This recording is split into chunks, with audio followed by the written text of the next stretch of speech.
Γεια σας φίλοι και φίλες του Minecraft. Σήμερα θα σας δείξω ένα παγοδρόμιο και θα σας πω τελικά που έχω χρησιμοποιήσει γι' αυτό. Εδώ βρισκόμαστε στο χώρο των εισιτηρίων, εδώ είναι η ταμπέλα. Ο χώρος των εισιτηρίων είναι φτιαγμένος από τούβλα, εδώ έχω βάλει μπροστά τζάμι και έχω βάλει πίσω σιδερένια πόρτα με μοχλό. Και έχω βάλει γαβλός να φωτίζει το χώρο.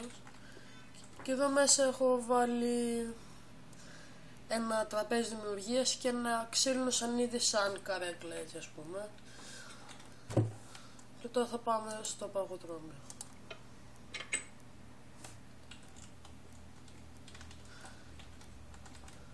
Πιστεύω πως βίντεο με τον αδημιουργό θα έχω από το Σεπτέμβρη, γιατί τώρα τα βγάζω με το κινητό τα βίντεο, γι' αυτό. Ότι και εγώ χαίρομαι ιδιαίτερα, μπορώ να πω γι' αυτό.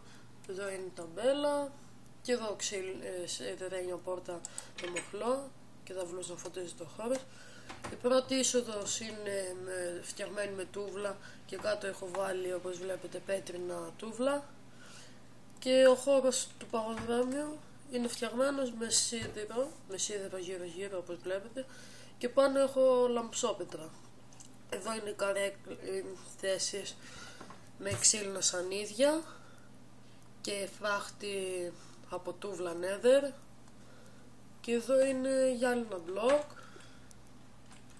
Γι' αυτό το έχω συνεχίσει τόσο πολύ με την πέτρινη πλάκα, για να μπορώ να ανεβαίνω άνετα χωρίς να χρειάζεται να πηδάω. Εδώ έχω βάλει τζάμια για παράθυρα. Και τώρα θα σας δείξω λίγο πως είναι από πάνω, από ψηλά. Σε λίγο μετά.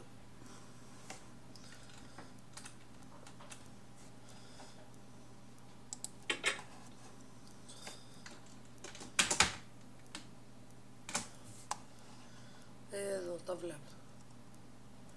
Εδώ είναι ο χώρος των εισιτηρίων.